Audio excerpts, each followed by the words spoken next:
जय शिवछत्रपती. 25 सरदार आहेत खानाच्या फौजात आणि समधी मिळून 35,000च्या वर फौज जातीया. सौराज्यावर चालून आलेली समद्यात मोठी फौज आहे राज. हे एकल्याचं काम नाही राज. समधी माणसं आपल्या बरोबर पाहिजेत. सारे मराठे एक होऊन लढतील तर उभे जग जिंकतील. परंतु हे होणे म्हणजे अमावस्येच्या रात्री वावरात कुसळ शोधण्यासारखे आहे. आणि त्यातनं आपल्या मावळातल्या 10 देशमुखांची तोंड 10 दिसला. त्यांना एकत्र आणणार कोण? साहेब बघितलं का कोण आलंय ते?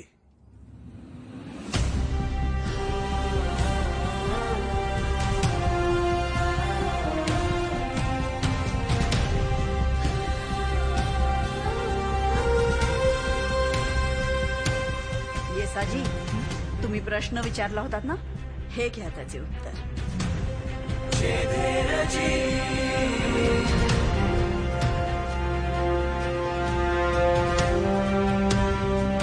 मग कान्होजी काका, काय आलंय अफजल खानाचं फरमान? त्याच्या फौजेला कुमक करा असं म्हणलंय फरमानात. आणि नाही म्हणलं तर जनोबा समेत घाण्यात घालून पिळू असं म्हणलंय. जनोबा समेत तेलाच्या खाण्यात पिळू असं म्हणलंय फरमानात. माणसं नाहीत, हैवान आहेत, हैवान. मग कान्होजी काका, तुमचा कौल काय? नाही, आजवर तुम्ही आम्हाला खूप मदत केली, पण आता इथून पुढे आई भवानीच आमची पाठ राखेन. वयानं तुमच्यापेक्षा लहान आहोत, तरीही तुम्हाला सल्ला देतोय. तुमचा कुटुंब कबिला वाचवा, तुमचं वतन वाचवा. जयदेंचं यमन इतकं हलकं वाटलं का राज? शहाजी महाराज साहेबांना दिलेल्या वचना पुढं कशाची मातब्बरी राज? हे आणल्यात 5 पोरं तुमच्या मोर, सोडली तुमच्या नावसाहेबांच्या पायावर. आणि वतन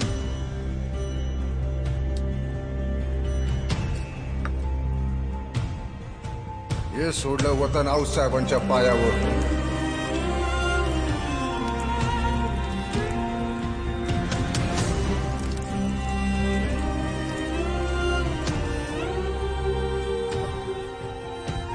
स्वराज्यासाठी लढता लढता खस्त होऊ तेव्हा रणांगणातली हाडं सावरताना ज्या हाडातनं शिवाजी शिवाजी स्वराज्य स्वराज्य आवाज येईल, जे त्यांची समजा खुशाल नेऊन टाका गंगेत. कान्होजी राजे, हाड तर आपण सावडू, शत्रूची रणांगणात. आमचं आयुष्य तुम्हाला लाभू दे कान्होजी. औसाहेब, राजाचा हुकूम करा. तो राक्षस मारायचा कसा? अजून बेत पक्का नाही. बहिर्जी मुखबरी करून सांगतीलच. पण कान्होजी काका, तुम्ही एकच काम करायचं. तुम्ही असंच मावळात परत जायचं. तिथले सगळे देशमुख देशपांडे वतनदार सगळ्यांना कारीला बोलावून घ्या, कारण त्यांना सुद्धा अशी फरमानं आली असतीलच. त्यांचा मनसुबा नेमका काय ते जाणून घ्या. इथला बेट ठरला की बहिर्जीन करवी तुमच्याकडे निरोप धाडतोच. राजा, जगदंबेचा आशीर्वाद आहेतच.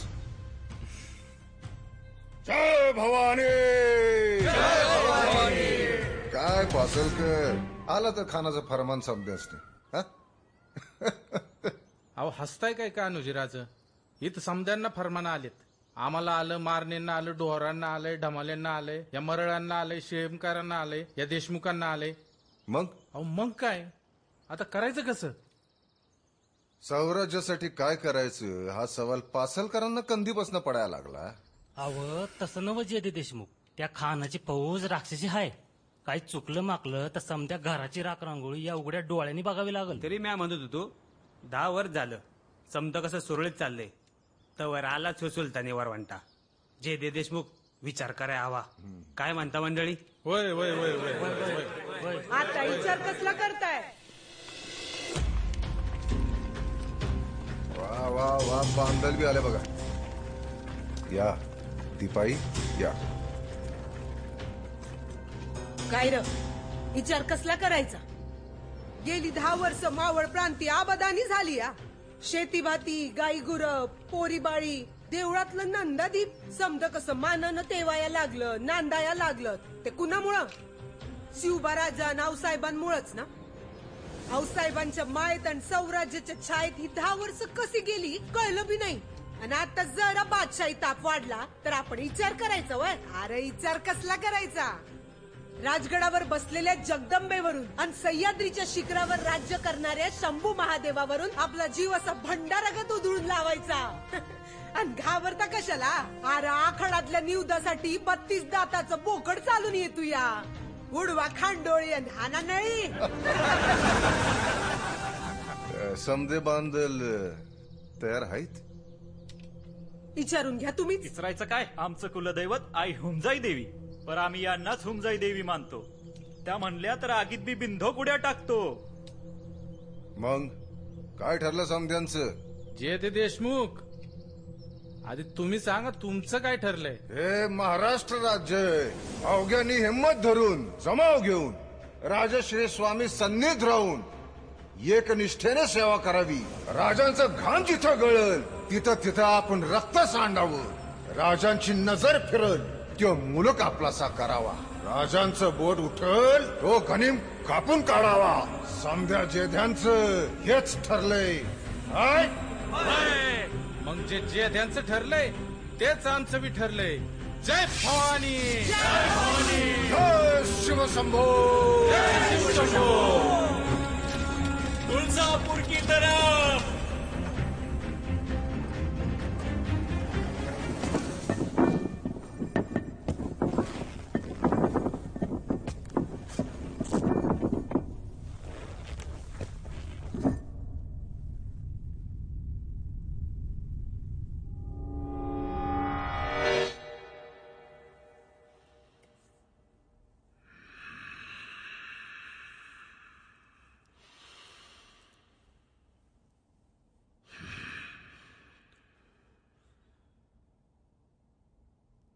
बता तेरी करामात, बता तेरी अजमत.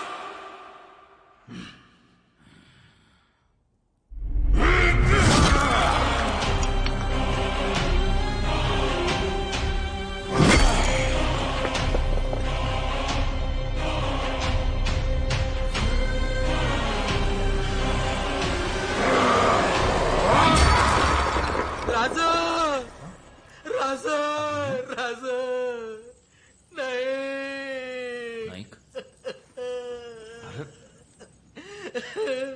नाही घात झाला.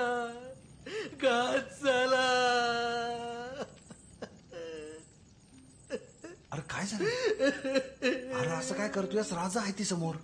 आगिन्या माजलाय ती रेडाक्षी महिषासुरावानी. तुळजापुरात तर त्यानं नुसतं उत्मात केलाय. सौता हातात घन घेऊन जगदंबेवर घाव घातला. तांदळाच्या पार टिकऱ्या केल्या. पुढं महाराज पंढरपूरून भूमच्या मानकेश्वराला पण असाच धिंगाणा केला तुम्ही. आणि ते बोल विश्वास. आणखी काय ऐकायचं राहिलंय? बोल. ते फलटणात घुसला आणि थोरल्या राणीसाहेबांच्या भावासनी बजाजी रावासनी कैद केले. बजाजीराव निंबाळकरांना आता साखळ दंड घालून फौजेत ठेवलंय आणि गावोगावी दवंडी देत सुटलाय. तीच तिच्या पायी येणार नाही. आम्ही असं होऊ देणार नाही. आपण सगळे खटका भरानं सदरीवर भेटू.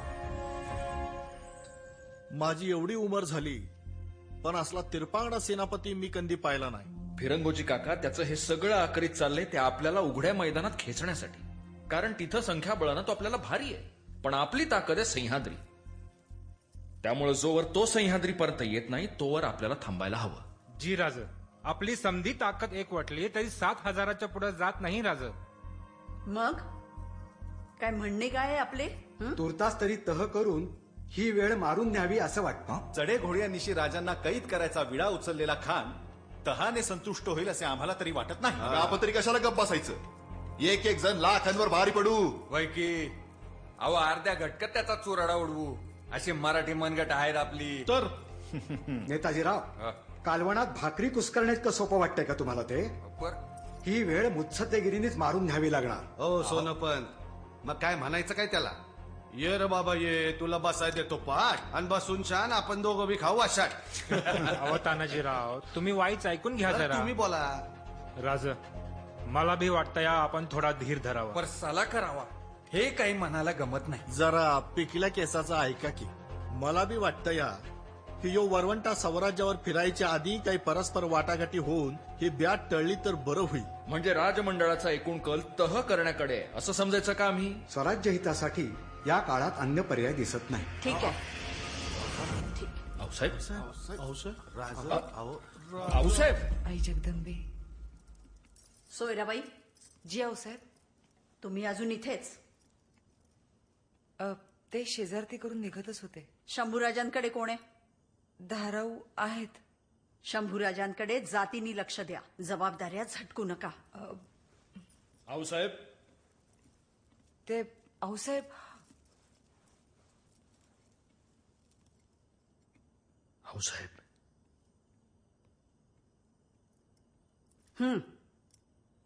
आता काय? राजमंडळाला तह करायचाय. समोर उभा ठाकलेला शत्रू कागदावरच्या अटींनी बांधून घालता येईल असे आमच्या मुत्सद्यांना वाटते तरी कसे? आऊसाहेब. ज्यानं देवळं फोडली, आपल्या मानबिंदूंवर प्रहार केले, त्याचं मुंडकं छाटायचं सोडून त्याचा मांडलिक व्हायचं, तहाचा जो मानेवर घ्यायचं, असला अपमानकारक सल्ला त्यांना देवतोच कसा? ज्यांनी कधीच मराठी मुलखाच्या मानाची पर्वा केली नाही, त्या अफजल खानाच्या हशमांनी घराघरात शिरून आपल्या लेकी बाळींची अब्रू लुटावी असं वाटतंय त्यांना? इतके षंढ आहेत का ते? राग कसा येत नाहीये त्यांना? राग येत असेल आऊसाहेब, पण इतक्या वर्षांच्या गुलामगिरीत पाहिलेल्या अत्याचारांमुळे कदाचित त्यांची मन आमच्या काळजीनं तह सुचवत असतील. शिवबा, आम्ही आई आहोत तुमची. आम्हाला का तुमची काळजी नाही? पण पित्याचा अपमान, थोरल्या बंधूंचा बळी तुम्ही विसरला? किमान तुमच्याकडून तरी आम्ही अपेक्षा बाळगायची का नाही? का तुम्ही सुद्धा आमचा संताप वांझोटा ठरवणार आहात? आम्ही येतो.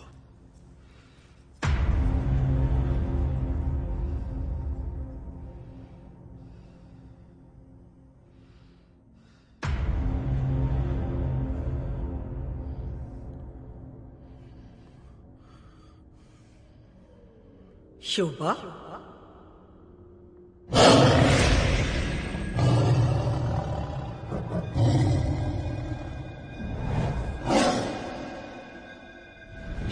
खींच उस औरत को, खींच. काफिर की औरत है, जन्नत मिलेगी, जन्नत.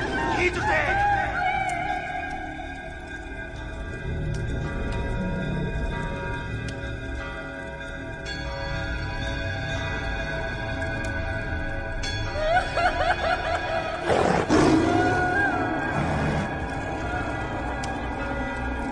साहेब मला मारा, परी तुम्हाला सोडा. कान साहेब माझ्या देवाला सोडा. काय साहेब, माझ्या देवाला सोडा. फोडू नका ना मूर्ती. अहो देवाची मूर्ती. अरे देवा, ए, फोडू नका.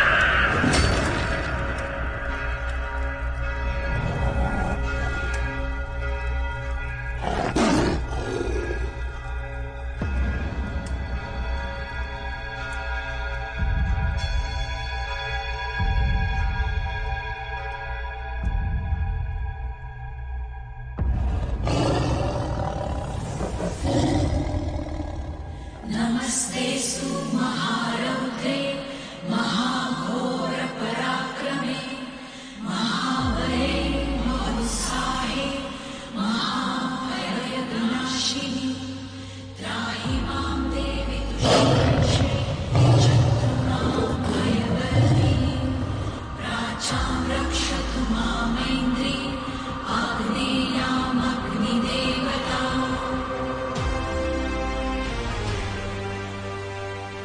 शिवबा,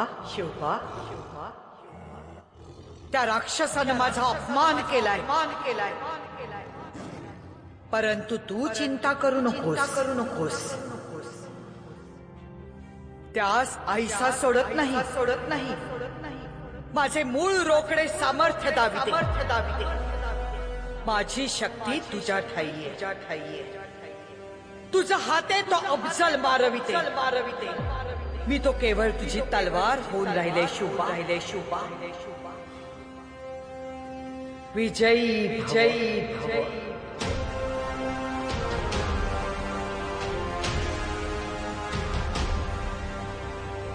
त्राहि मां देवि दुष्प्रेक्षे शत्रूणां भयवर्धिनि प्राचां रक्षतु मामैन्द्री आग्नेयामग्निदेवता.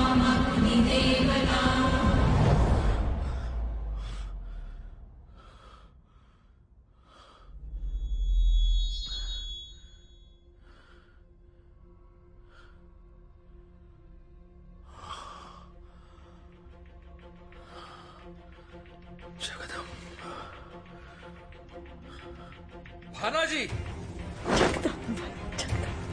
मोरपंत महाराज, जावळी जिंकल्यानंतर आम्ही भोरप्या डोंगरावर प्रतापगड उभवायला सांगितला होता. त्याचं काम कुठवर आलं? पूर्ण झालंय. आपलं पाऊल लागायचा अवकाश आहे.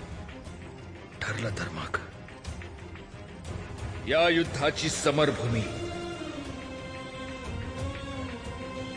किल्ले प्रतापगड.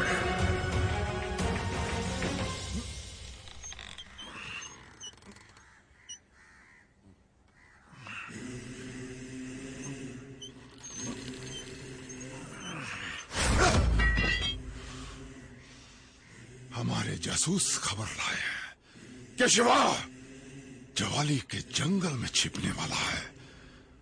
वहां उसने प्रतापगढ़ नाम का किला बनाया है. अफसोस हम उसे वहां पकड़ नहीं सकते. अब हम वाई जाएंगे और उसके बाहर निकलने का रास्ता रोक देंगे हम.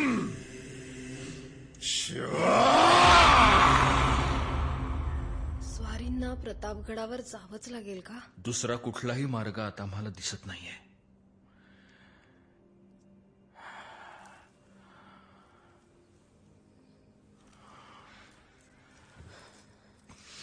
तुम्हाला या अवस्थेत सोडून आमचं पाऊल निघत नाहीये सई. पण जावं लागेल असंच ना? माझी काहीही तक्रार नाही. माझ्यापेक्षा स्वराज्य कधीही महत्वाचं आहे स्वारी. या अवस्थेतही तुला स्वराज्य महत्वाचं वाटतंय हे पाहून कौतुक वाटतं आम्हाला तुझं सई. आपलं लगीन झालं तेव्हा आपण दोघेही लहान होतो, पण तेव्हाही मी हे ओळखलं होतं की या माणसाची स्वप्न खूप वेगळी आणि मोठी आहेत. मग मी ठरवलं तुमच्या वाटेतला अडथळा न होता त्याच वाटेवर तुमची सावली बनून जगायचं. पण नियतीला ते मान्य नसावं आणि म्हणूनच मला अर्ध्या डावातून. असं का बोलतेस तू सई? तुम्हाला वाईट वाटत असलं तरी मला जाणवतंय की या समईतलं तेल संपत आलंय आणि वाद चढू लागले.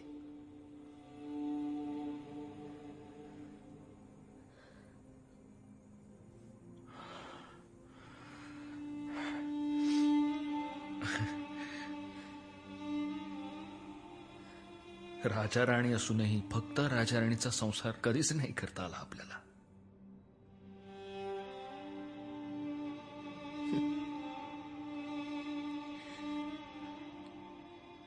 स्वराज्याच्या वाटेवर इथपर्यंत तरी का होईना, पण आपल्याला साथ देऊ शकले यातच मला समाधान आहे.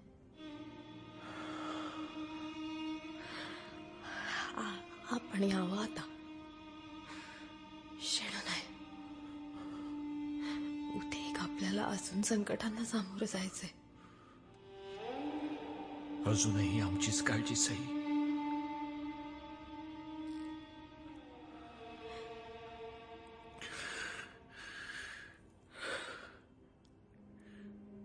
येतो.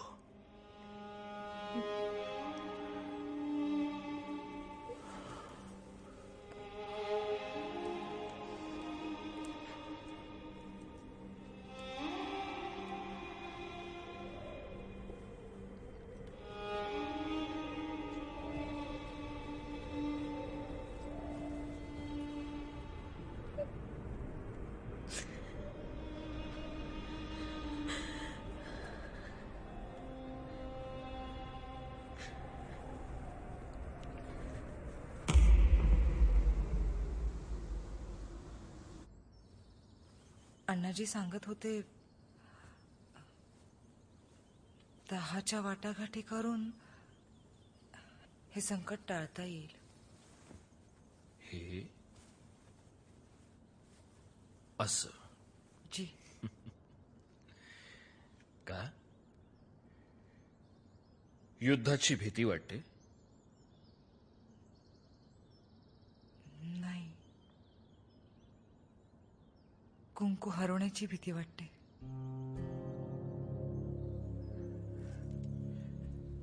सतीचं वाण घेणाऱ्यांनी चटक्यांची पर्वा करायची नसते राणीसाहेब. तह करणं हा राजकारणाचा भाग आहेच, पण नेहमी तसंच करून जीवाची शाश्वती मिळते असं नाही. चला.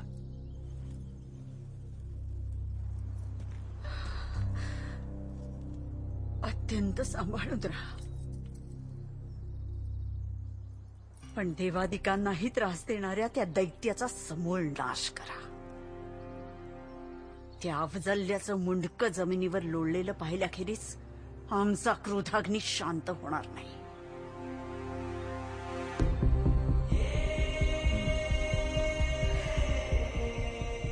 पण जपून.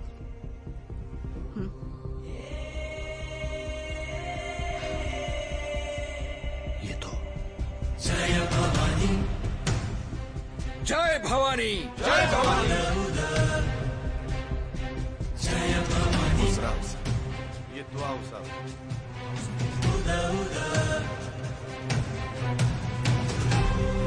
नाटकच्या राणी जावळीच्या प्रतापगडाचा स्वामी आला.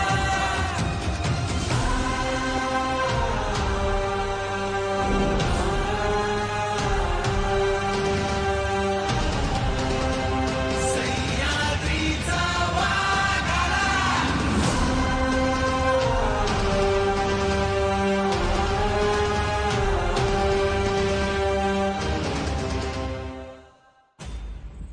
हम सह्याद्री के जंगलों में घुसना नहीं चाहते हैं, क्योंकि हमें पता है सह्याद्री के जंगल शिवाजी की ताकत है.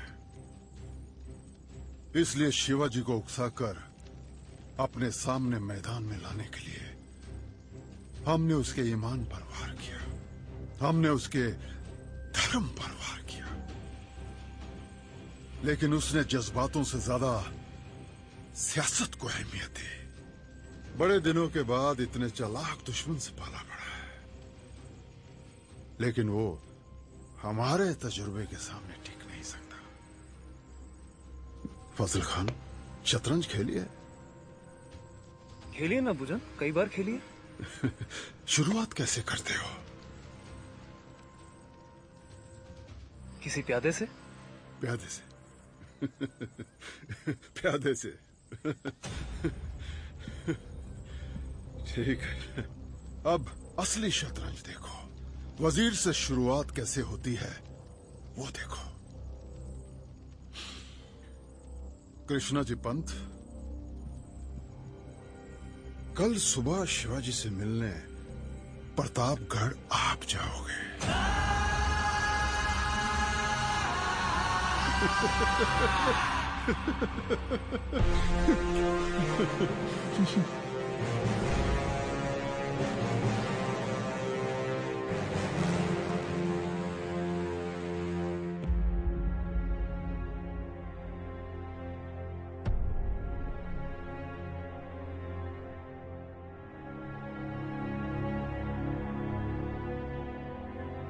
मुजरा राजे.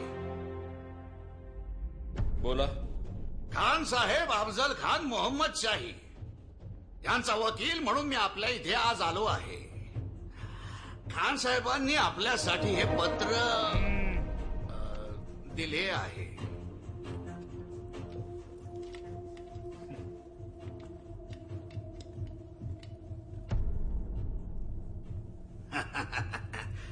आमचे खान साहेब आणि आपले तीर्थरूप राजे शहाजी यांचा खूप जुना दोस्ताना.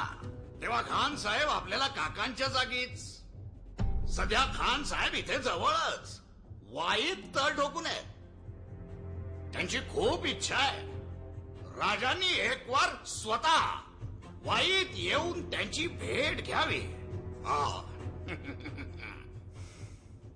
अलबत आम्ही खान साहेबांची भेट घेऊच. ते आम्हाला काकांच्या जागीच आहेत.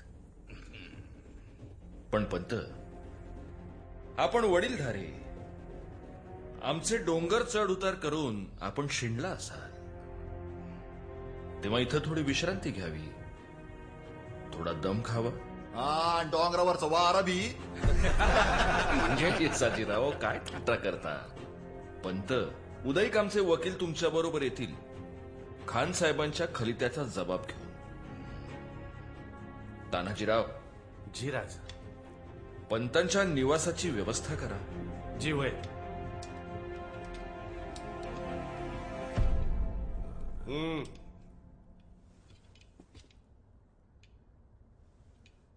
आव चला.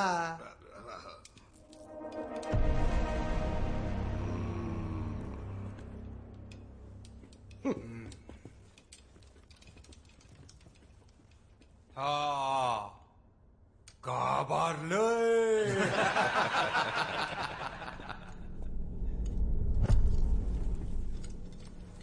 नाईक. जी धनी. कान्होजी राजांना निरोप पाठवून सर्व देशमुखांना ताबडतोब प्रतापगड जवळ करायला सांगा. जी. नेतोजीराव. राजा. जेव्हा महाला आणि संभाजी कावजी आम्हाला इथं हवे. जी राजा. येसाजी, तुमचे धाकले बंधू कोंडाजी कंक त्यांना भूतोंड्याहून बोलावून घ्या. जी राजा. मोरोपंत. जी. उदयिक आपण जरा पारला जाऊन येऊ. नाही, एवढं मोठं वराड येत आहे, मंगल कार्याची जागा तर ठरवायला हवी. आणि नाईक. जी धनी. एक महत्वाचं, गोपीनाथ पंत बोकील काका कुठे आहेत ते जरा शोधून ठेवा. या खानाच्या वकिलाच्या पाहुणचारासाठी पाठवून द्या त्यांना.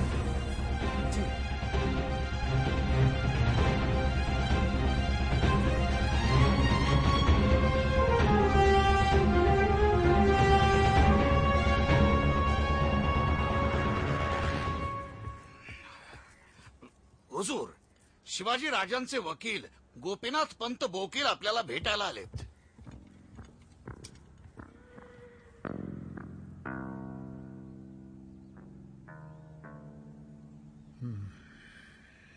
अरे अरे अरे अरे अरे अरे अरे काय पाहतोय मी? साक्षात अफजल खान.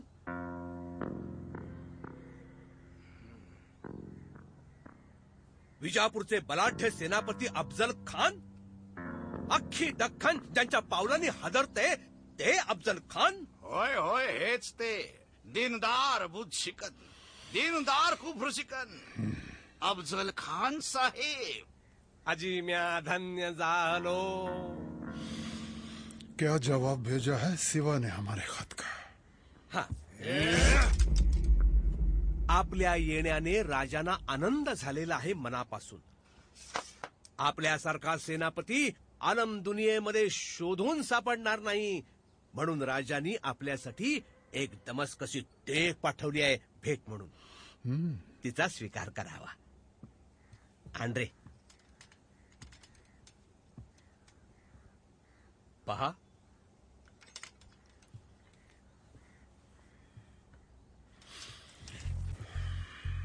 तेग भेजी है. हाँ, दमस्कस की तेग भेजी है. नामांकित पाता आहे, खास आपल्यासाठी घडवलेलं.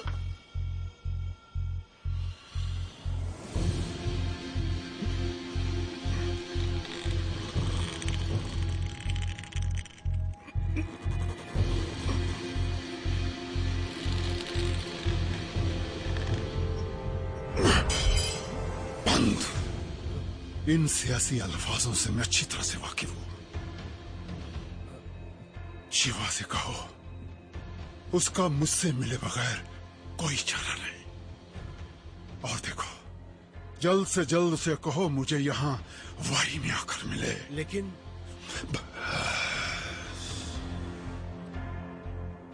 बात खत्म. अब तुम जा सकते हो.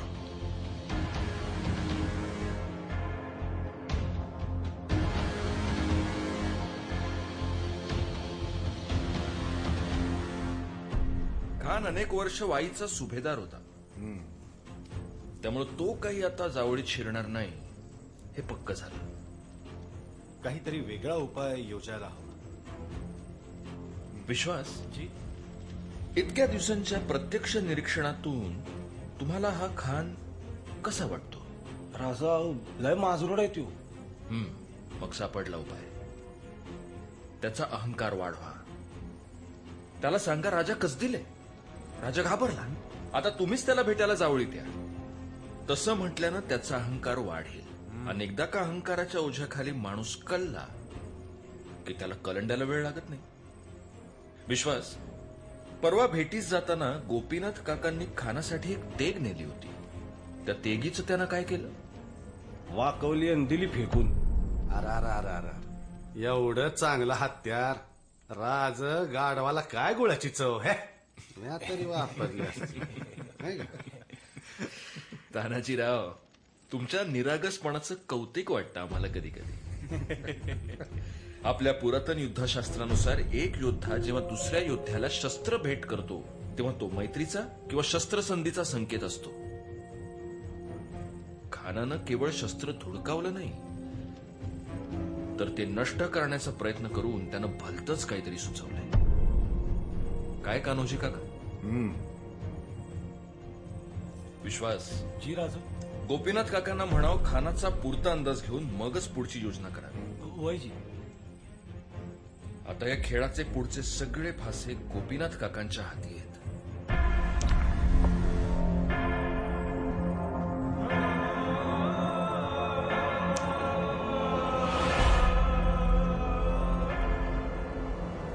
स्वामी, इतक्या तातडीने येण्याचा निरोप धाडला. आपली प्रकृती तर ठीक आहे ना? आमची प्रकृती ठीक आहे पंत, पण आता शत्रूची प्रकृती बिघडवण्याची वेळ आलेली आहे. मी समजलो नाही महाराज. स्वराज्य संकटात आहे आपण जाणताच. या शत्रूला हर प्रयत्ने मारायचं आहे. ते खरंय महाराज, पण यात आमचं प्रयोजन? आयुर्वेद, अनमोल असं आपलं प्राचीन ज्ञान. ज्ञान जसं तारक असतं तसं मारकही असतं. आणि यावेळी आपल्याला उपलब्ध असलेलं सगळं ज्ञान स्वराज्याच्या उपयोगी पडलं पाहिजे. खरंय महाराज, पण महाराज तुमच्या मनी नक्की काय आहे? नाही म्हणजे काही विषप्रयोग वगैरे? नाही, आम्ही भ्याड नाही. शत्रूशी समोरासमोर लढून त्याला नामोहरम करणं ही आमची परंपरा आहे. आणि म्हणूनच आमचा कुठलाही मावळा निशस्त्र शत्रूवर कधीही वार करत नाही. पण या शत्रूचा आमचा जो काही अभ्यास झालाय त्यावरून असं वाटतं की आधी त्याला मानसिकदृष्ट्या खच्ची करून मग त्याच्यावर समोरून वार करणं हे जास्त इष्ट ठरेल. अगदी योग्य बोललात महाराज. फक्त एक अडचण आहे महाराज. ते खानाची आम्ही परीक्षा कशी करायची?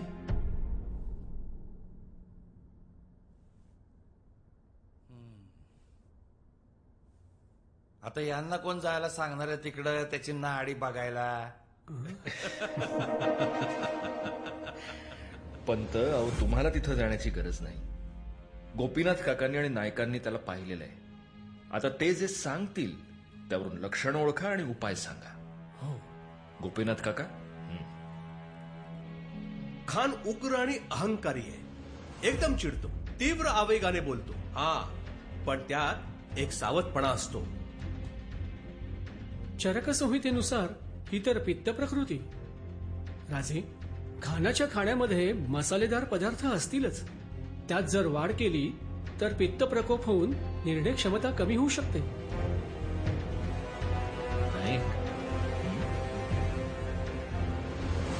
खास साहब की सारी बिरयानी जला दी.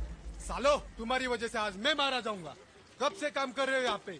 कुछ अकल है क्या नहीं तुम में? खानसामा साहब, आप यहाँ पे किसी और को काम पे क्यों नहीं रखते? कहाँ से रखे? ये देखिए, जिसे भी रखता हूँ साले सब निकम्मे ही निकलते हैं. आप खाओगे बिरयानी? पागल हो गए तुम? सारी बिरयानी जल चुकी है. ये खा के देखिए आप.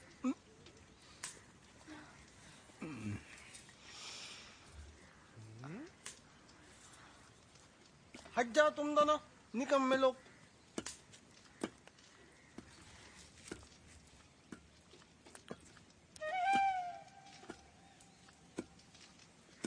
अरे वाह, बहुत ही लजीज। किसने बनाई है? जी आप ये तो रख लीजिए। ये हमारी आपा जान जान निसार बेगम, इन्होंने बनाया है ये बिरयानी। क्या हुआ इन्हें? बड़ी दुख भरी कहानी है इनकी। पिछले हमले में जनाब इनके शौहर को मार डाला मरहट्टों ने। खुदा जन्नत भेजे उन्हें। तब से दिमाग पे असर हुआ है, कुछ भी बोलती रहती है, दिन भर बस ऐसे रोती रहती है और सवाल पे सवाल करती रहती है। अब किसके लिए खाना पकाऊं, किसके लिए रोटियां सेकूं, किसके लिए कबाब बनाऊं, किसके लिए बिरयान बनाऊं, बस यही चलता रहता है दिन भर। बताओ तो हमारे हाकिम साहब ने हमसे कहा कि जब तक ये मोहतरमा किसी के लिए खाना नहीं पकाएगी तब तक ये ऐसे ही चलेगा। बड़ी दुख भरी दास्तान है इनकी। जी जनाब। जाओ बेटा, आज सही खाना पकाना चालू करो। हाँ अभी बस करो अभी।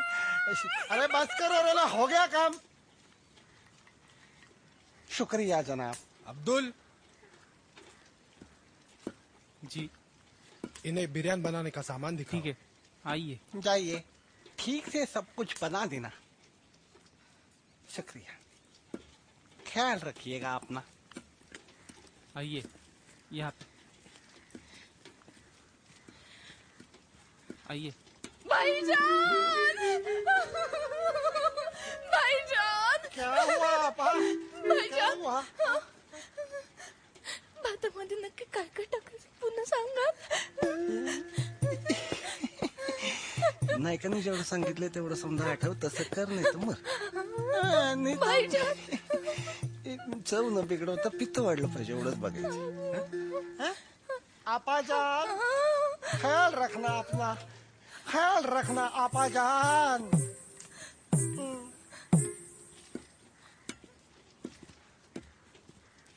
आइए यहाँ पे। गोपीनाथ पंत, तुम्हारे सारे मुद्दे कृष्णा जी पंत ने हमें बताए। तुम हमें समझते क्या हो? मी समजलो नाही खान साहेब। हमारे सामने किलो के टुकड़े फेंकते हो। ये किले तो हम चुटकी में जीत सकते हैं। हमें तुम्हारे मालिक से बात करनी है। त्यांच्याशीच बोलायचंय? हो, उनके साथ ही बात करनी है। होणार नाही। क्यों? मैंने कह दिया आपसे, वो डरते हैं आपसे। क्या? हाँ, मग काय तर आपसे कौन नहीं डरेगा? केवढे ते सैन्य, केवढा तो पराक्रम, केवढे ते खान साहेब। बहुत सारा वक्त जाया कर चुके हो तुम। अब जाओ, सेवा को लेकर आओ। कोशिश करता हूँ हुजूर।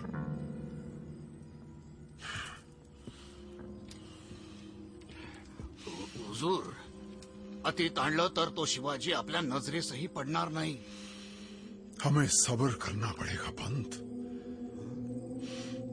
एक खतरे से किले को लेकर क्या करेंगे?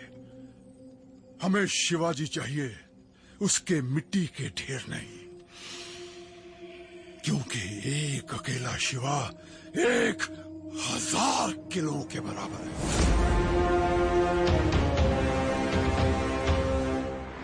अफजल खां को एक खत भिजवाइए।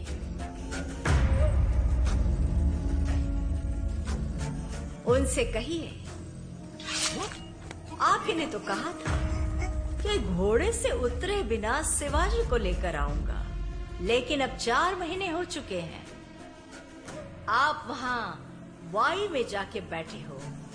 क्या फिर से सुबह का लुत्फ उठा रहे हो? अगर ऐसा है तो आपका औहदा सल्तनत के सिपा सालार से गिराकर मामूली सुभेदार क्यों न किया जाए? शाबासराव आग्र्या. आता एकच काम करायचं. उद्याच्याला गोपीनाथ काका त्या कृष्णाजी भास्कराला भेटायला जाणार आहे. त्याच्या आजूबाजूला राहायचं. मी अभि तिथंच असेल.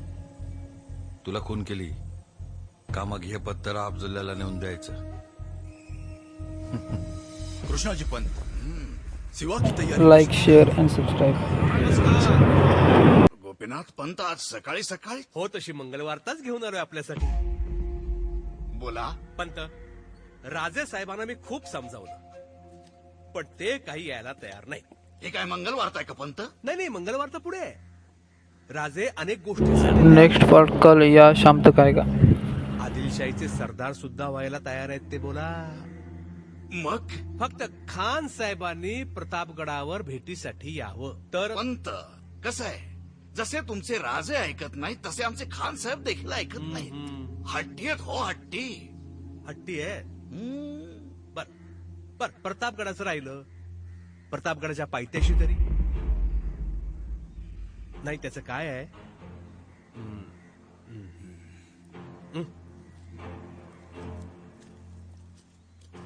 काय आहे, खान साहेबांनी दरबारात घेतलेली शपथ कानावर आलेली आहे. ती नाही का, घोड्यावरून उतरल्या बिगर राजे साहेबांना दरबारात हजर करतो. आता मला सांगा पंत, राजे जाऊ खान इथं कशी भेट शक्य आहे? नाही, तुमच्यासारख्या वजनदार माणसाने